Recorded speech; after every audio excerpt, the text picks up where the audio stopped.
All right, welcome back to the Browne Amps podcast. We are sitting here and talking about gear in relation to how much money has been spent on gear over the years. And I know you guys have swapped in and out, selling pedals, buying stuff, buying guitars. So if you're a listener and you're like, I don't have a ton of cash, but I really need reliable gear. I really need something that's going to work in a bunch of contexts. What are you guys' suggestions in relation to what would you say to somebody who's like, yeah, I don't have $10,000 that I'm going to drop on a bunch of gear. So what's some easy entry-level stuff that you think would be helpful for Well, I people? think it's actually, like you said, we were talking about this before we even started this, and I'm really passionate about it because I used to think I had to have a certain thing to get the sounds I wanted, or to write cool things, or to play musically. Mm-hmm. And just over time realizing that actually what it takes to sound good and to write a musical part is really pretty accessible. I played with some older musicians, and I would watch them come in. One of my friends especially, he would bring in the weirdest stuff that he picked up at a pawn shop, and by any metric that we would measure, what you would post a picture of on Instagram, it was not that. Some $200 weird homemade guitar that he picked up, and he just always sounded great. And sometimes he would play through a pod, no true bypass looper, a one-spot powering everything. And now, obviously, does that present some problems with noise and different things if you're doing a record? Yes, there's some of that. But no one really cared, and he sounded so musical because he learned how to use what he had and take the recipe and figure out, what does this guitar do well? What's that cool position, pickup-wise, or even on the neck and all of that stuff. And so I think it's pretty feasible. It's possible to sound great playing an entry-level Squier into budget pedals. I have $30 DoD Absolutely. pedals, and so don't let that be something that you put off. I have to wait till I have this stuff. Mm-hmm. Well, I know, a lot of people that listen, are probably listening to this podcast, have interest in what we're talking about because, they had enough money to buy a, $300 or plus dual overdrive pedal. So maybe, that may not be the target that we're going after, but I think it's important for people to hear from you guys, especially who have been playing for years. What would you have started with? Because you're saying you used to have a Squier. My first guitar for my birthday, I found a photograph of it the other day, actually. My parents went 50-50 with me, and I saved up. I spent $125, and they matched it, and it was a PV Predator.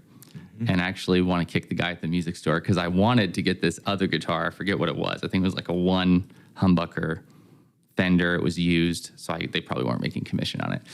And he goes, "You don't want that. That only has one pickup. You want this other guitar." And now I just, but yeah, a PV Predator. And I would say whatever. I don't know what your thoughts are, Dave, but if you can get it to play in tune, Yep, that's really the big prerequisite. I had a Squier 2, which I still have this guitar. I'm nearly 100% certain that the body is made out of plywood, and it's not a good guitar at all. But I learned how to play so much stuff on that guitar, and I love that guitar, and it was great. And it was not ever the thing that was holding me back, like practicing, and learning to be musical on what you had, and learning to write good parts and developing your ear. That stuff's way more important than, do you have the best possible guitar? And especially with social media, Instagram culture, you can see all this amazing stuff that everyone else has. And it kind of creates, well, I need to have that. And there's all the stories you can listen to with multiple artists. I can think of a couple different guitar players where other people pick up their gear and they play it and they go, this doesn't sound anything like them at all. Right. And they pick up the other guy's stuff and they sound just like themselves. Yeah. So just focusing on playing and the music and not needing a $300 plus overdrive pedal to do something really cool. I don't know if you know of Well, any. I'm not saying don't buy a $300 plus Oh, yes, I'm sorry. overdrive pedal. I'm saying if that's what you If need you have a in your car, life, sell it and buy and 10 of these. if what you want in your life is a 300 plus dual overdrive protein pedal, I do know a company that can help you out.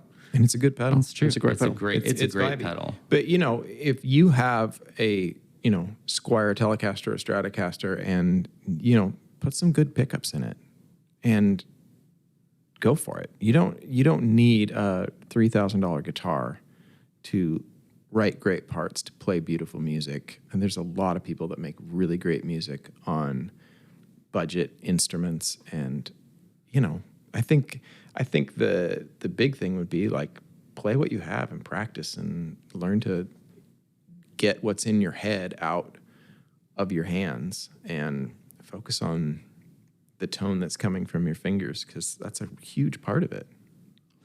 Would you say, is there any, you might know more technical examples than I would, but when you were talking about the Squier being made out of, probably not great wood, if wood at all.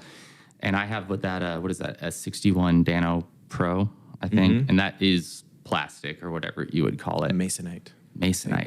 And I think, if I'm right, I think Beck is one of the guys that uses those on records, which was technically, that is a horrible guitar. Yeah. Technically. I love it so much. But people seek them out. And so being able to find what something does good and making it more about having fun, going, I'm going to find what this instrument does well, and then kind of go down that road and see everything I can write till I can get something else with this type of thing. Like, what can I do with that? Because I have to dial my amp in different. I mean, that one lipstick pickup is definitely its own thing. So I have to tweak how I have my amp set and my pedals and all that stuff. But when you do that, it's really awesome. Absolutely. But I think there's a lot of innovation that's come from guys learning to work around, shortfalls in instruments or amplifiers. I've got I don't even know what the brand is. I don't even know if it has a brand on it. I've got a Japanese guitar that's got gold foils in it that, they're getting popular these days. But I had it years ago, and the bridge is such that if you bend the strings at all, they will jump right off of where they sit on the bridge, and the guitar will go completely out of whack because it's got a terrible tremolo. And but I love having that guitar around because I can't bend notes on it, so it forces me to think differently and play differently and be creative in that sort of way. So shortfalls in instruments can be bonuses, I think. I was listening, I think it was Tim Pierce. I have one of his masterclass subscriptions, and he's even saying, I forget who he was referencing, but when you limit yourself, you actually can create more sometimes. So he'll try to approach a solo and go, I'm going to play on one string. What can I just do on one string? And it's going to make me think really different. And just, changing it so it's fun. And then hopefully, one day you can buy more things to have more fun with, but that you don't need all of that. But buy our pedals still, that's the one thing you do need. But, Well, I was thinking about it as a songwriter, because I wouldn't consider myself a pro electric guitar player by any means, but as a songwriter, I know for years, one of the things we used to do to challenge the way that we wrote, I was working with a producer, and we would just try to find obscure instruments to write on, or different things to write on, or take, two strings off your guitar. And I mean, weird things that were just try to force yourself out of your norm of I've got this great acoustic guitar. One of my favorite acoustic guitars I ever had was a cheap couple $100 acoustic guitar that just played really, really well. And I wrote some of my best music on it because I just enjoyed playing that instrument, even though I have expensive other instruments that probably sound better. And so forcing yourself to find the creativity with less, I think sometimes can be super helpful. Yeah. And I love the different approaches. I think it's Jack White that said he doesn't want his guitars to play good. He goes, I want it to fight me a little bit, because then you have to play the right notes because it's not really easy to play. Yeah. And then I remember some Eddie Van Halen interview where he goes, I don't want to have to fight my guitar. I did everything I could to just make it play as easy as possible. So whichever way you go, it's totally fine, but it's possible to do it without a whole lot. Just make sure that it's intonated as best as you can. That is important. That it plays in tune. That's kind of like that's Does probably your good. instrument play in tune? That's Dave's advice for you today. Well, I would say, if you have a budget instrument and you're, longing for the day that you can go buy a Shure or whatever, make sure that you've had that guitar set up or learn how to set it up so that it does play in tune. Because I think some of my biggest frustrations learning to play and playing on cheaper instruments were guitars that were not set up properly, and they probably would have been way better had they been set up. Right. That reminds me of Jared, a producer friend of ours, is a awesome drummer as well. And he said at music stores when he was working there, when he was younger, he would take cheap drum kits and put like nice heads on them, and he actually knew how to tune drums. Mm-hmm. So people would come in and want the cheaper one because just tuning it up and getting it set up right made it sound like a 10 times more valuable kit. Yeah. So some of those simple things are awesome. Is there any sleeper pedals? Because sometimes like something cheap will shoot up in value because it's used on some record, like those Dano 61 Pros or whatever. And really, it's a bad guitar. But is there any pedals you can think of that are kind of have been used on records or that we wouldn't think that pro guys are using? I was even thinking about the Boss like G7. Oh yeah. Like EQ, and you look and it's on every session player's board. Even when there's fancier EQs, Yep. boutique ones, and I think I got mine used for like $60 off Reverb. Yep. I was like, this is awesome. This is perfect. It really does that thing. Just those few in the middle, you're like, Yeah. wow. Totally make your lead guitar line stick out because you bump the mids up a little bit. I don't know. I think like a lot of the old Boss and Ibanez stuff is killer. There's so much great gear out there that can be had for little money if you just find a guitar shop that has lots of stuff and try a bunch of stuff out. Don't worry about if it's the cool hip thing. I mean, do people go to guitar stores anymore I don't know about right now. during COVID? Pawn shops. I get all my favorite stuff from pawn shops. Yeah. I mean, I feel like people have been avoiding those. So perhaps there is at your local small guitar store, you might find a whole bunch of stuff because nobody's been in there for ever. So there you go. I got my MXR, the original. I've sold it, but whatever the David Gilmour, that compression pedal, right? Would that be? Did he use a MXR Dynacomp old school one? I don't know who I'm thinking I'm of. sure he did. But I Everybody's got used it to at a Dynacomp. garage sale from some guy who's probably like 80 or 90. I pulled in and they had a bucket full of stuff, and I guess he must have played guitar for a few years in the 60s or 70s, and it was just sitting there in a bucket, and I got it for like $10. So pull into garage sales. I think what Ben was saying about different instruments, different tunings. I think of pedals the same way. Like different colors of sounds inspire me to write. So I love having lots of pedals. I love interesting different pedals because they inspire me to write and to play. And I think that's really helpful. So if you're stuck in a rut and buying a new piece of gear can get you feeling creative and moving again, that's fantastic. But that is not the same as I can't play good music because I can't afford good gear. And so I think that's kind of the point. Like, I love pedals. I buy as, many things as I can that inspire me that I can afford, right? Yeah. But there was a lot of years when I had very little gear and I played great guitar and learned tons. So Yeah, I mean, one of my favorite vocal mics is the SM7. right. And it's not an expensive mic. But man, the amount of times I've stood in front of the speakers and just tracked vocals, in the control room straight into an SM7 over the years, and then tried to do it in an isolated booth Right. with thousands of dollars worth of microphones. And you just go back and you're like, honestly, that SM7 just sounds great. And it's like finding what works. I think Bono doesn't he use a 57 in a closet when he does I his think so, vocals? He 57 you can get at a pawn shop for like $40.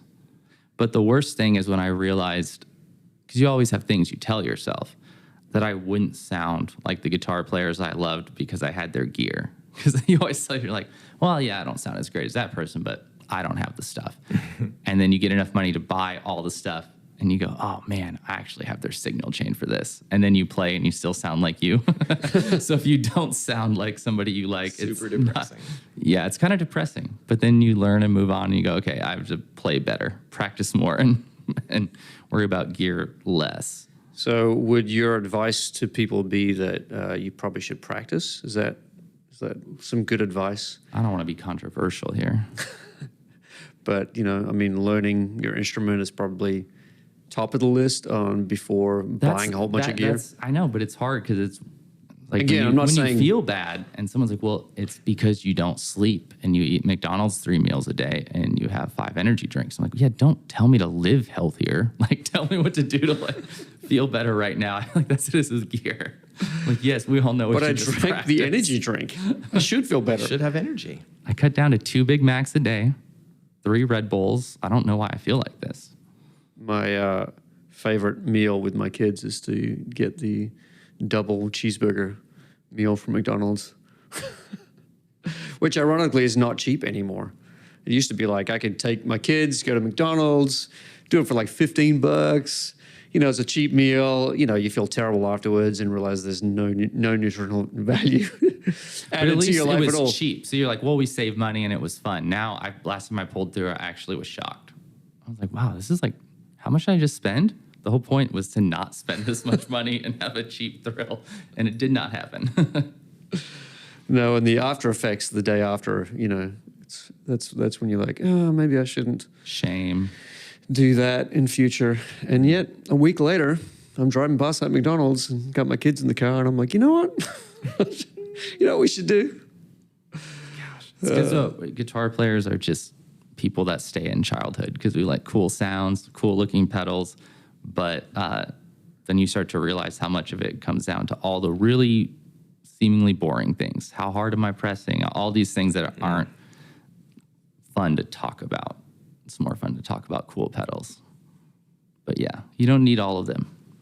Well, I think it's interesting too, a lot of musicians these days who play in certain environments on a Sunday morning especially, are playing 2 tracks where the tone of that track, you can literally, be trying to mimic this studio recorded version of something that's just impossible to, because the signal chain on that guitar line isn't just your pedals. It's also running through, the microphone and the microphone and the channel strip, everything else. And it's like you're trying to match that. Whereas at the end of the day, you should be just trying to play the best that you can with what you have and, be thankful that you get to play music because a lot of people just don't get to play these days. We talked about it a little bit in the last podcast too, but our ears throw us off when we listen to records. Because I had referenced, Rage Against the Machine, I always played with too much distortion trying to do what they do because in my head it just felt big. So you're like, oh, it's got to be more because it doesn't feel that big. But at our studio, we have a few of the multi-track sessions for some different artists. Actually, one of them is Queen. And so we can pull up solo all the tracks and everything in between. And sometimes when you hear that stuff on their own, you kind of go, oh, like this That's is not what I expected. Yeah, this is not, wow, that's really bright or it's really thin. Mm-hmm. And so when you're listening to records sometimes and it doesn't sound like it, just know that the way we perceive it, where the bass is sitting, all that stuff, it makes it seem like something different because the whole picture is awesome. The way everything fits together is amazing. And so then you try to get it on your own and it's always underwhelming. So I always think about that with, anytime I listen to like Streets of No Name, U2, and that whole thing, kicks in. And when you're listening, you're like, where's the rest of the low end on that song? And it's like, well, obviously it was mixed for radio back in, who knows, the 80s. So it's a whole different kind of mixing style than it is today when we have, drops in so much music. But it's interesting when you listen back to that and you're like, man, it's such a powerful song.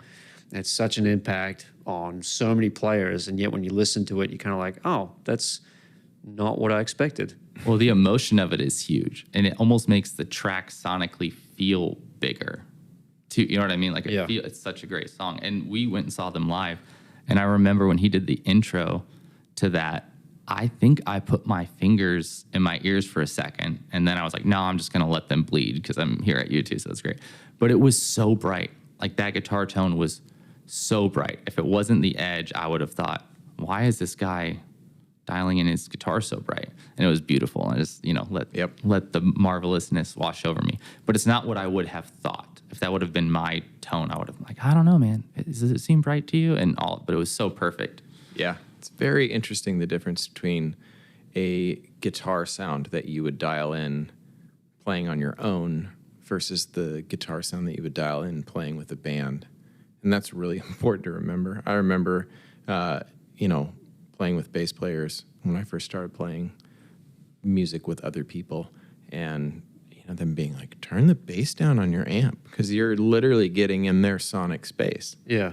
And so finding your live sound or your band sound is definitely very different than, the way you want your twin reverb to sound at home. Well, that's a challenge for, younger players who are still finding their space.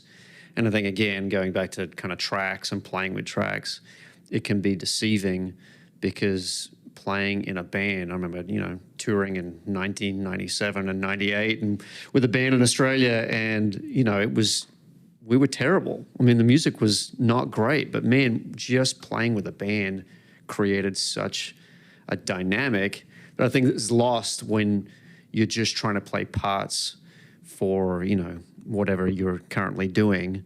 I miss, we're talking about, because we've been doing some music together, for some licensing projects, and it's the thing I miss the most, honestly, is the feel of people playing music together. We did, so when Adam got married a few years back, or maybe a year ago, I can't remember what it was. 9 months? 9 months ago. 10 months? We had a wedding band and all these guys from the studio and playing together. I remember singing like Backstreet Boys, and it was so much fun. So fun.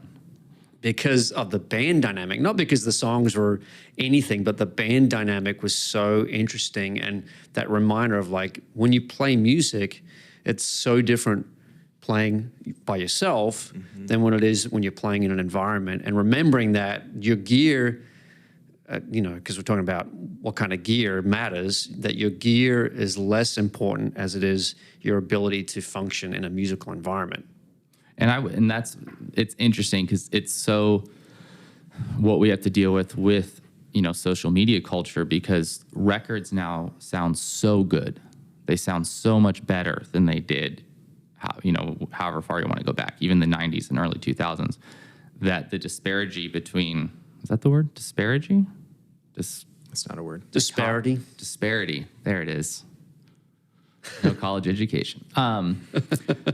Between what you hear on what we're listening to all the time, and they're not seeing the 20,000 cuts we're doing in Pro Tools and all this finessing. So the difference between what you hear when you're playing live with your band versus what we're listening to every day on the radio, it's so much bigger than it used to be, because they used to essentially be, a lot of records were kind of live, essentially, maybe tweaked a little bit or EQ'd, but it wasn't that big of a difference. And now you just have to remind yourself, like, I wouldn't want to listen back to a recording of what we did at the wedding, but that was one of the most fun times I've ever had, because we were just playing fun songs and no one cared, and it wasn't being recorded. And nowadays, most places, even if you're playing at a church or you're on a tour, everyone's multi-tracking something, or it's going out on a web stream, and so you always have that kind of future mindset and comparing it to records we hear on the radio. It's never just for the moment.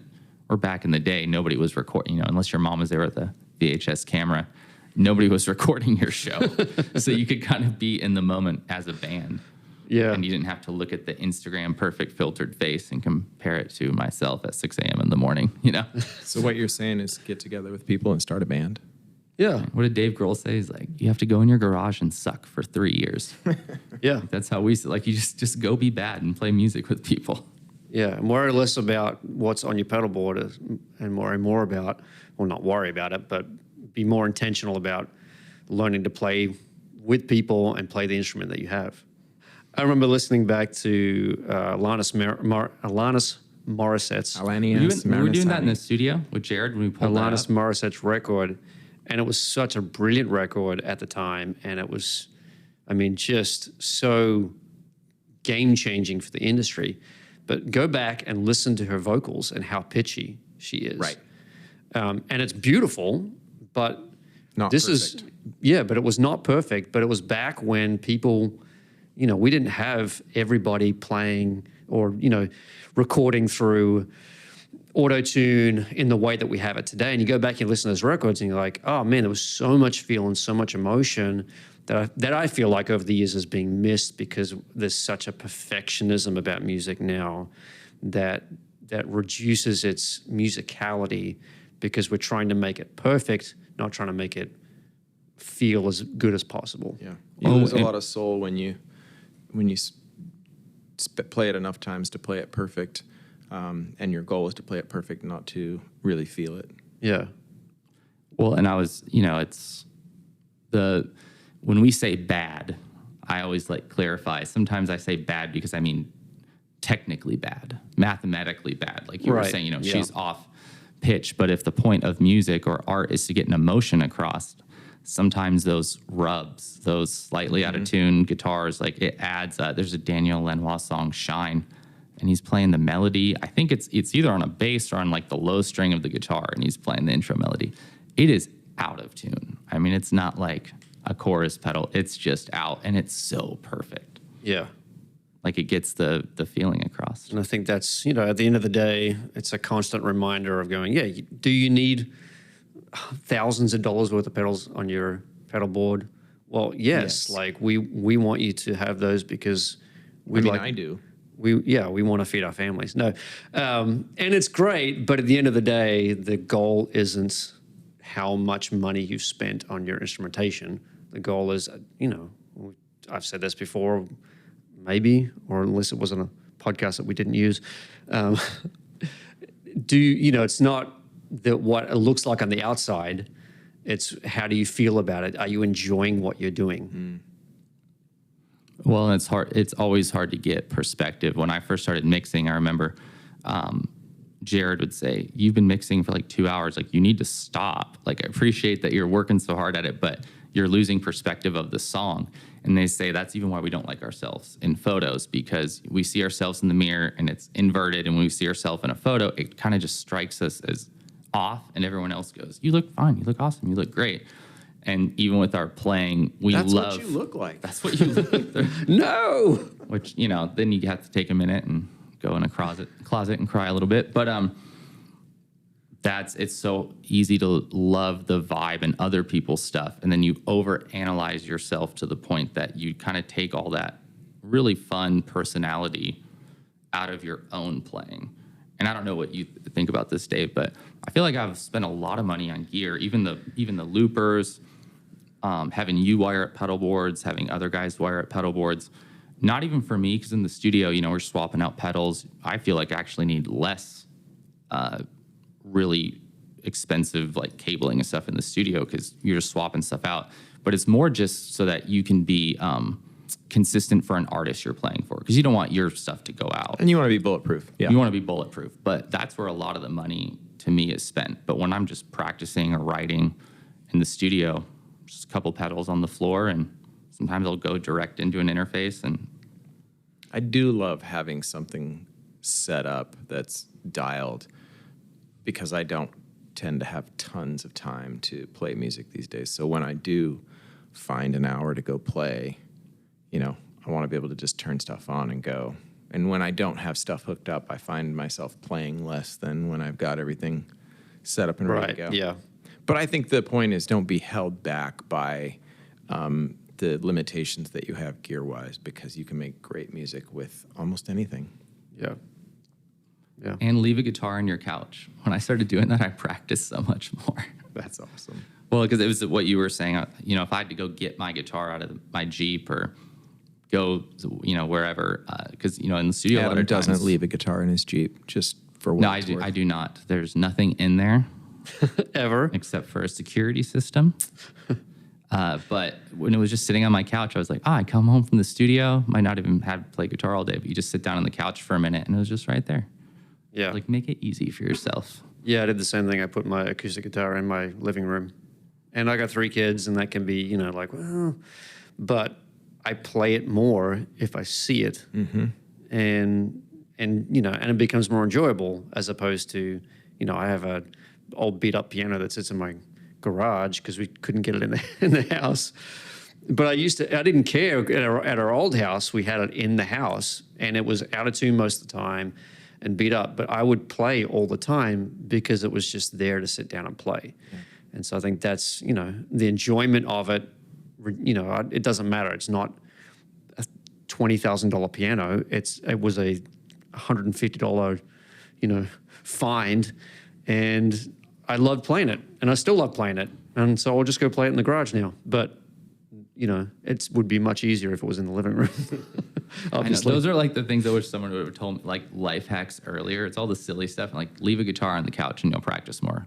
You're like, what? No, it's like, but it's real. It's real, yeah. I was like, I should have done this years ago. Don't you have a little, like a tiny little practice amp? I have a little USB, like, what is it? A Black Star? No, it's Nux. I think that company makes this little amp. It's like $89, and it has a couple channels on it and like digital spring reverb thing built in. And I slid it underneath the couch because it's so small so my wife doesn't see it.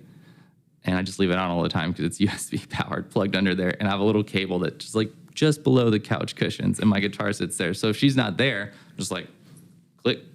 And I remember a guy told me a while ago, when obviously not for writing, but for practicing, he's like, have a really bad tone when you're practicing. So you're not kind of, comforting yourself with that great filter. You kind of know that slimming filter, you know what you look like. And so it works out great for that. Yeah. Well, that's it. Thanks, you guys, for sharing some thoughts about music. And thanks for inviting us. We're in Ben's living room. No, this is just... it's not very homey, but the lighting is nice. Yeah, that's it. We will be back on another episode of the Browne Amps podcast soon. See you then.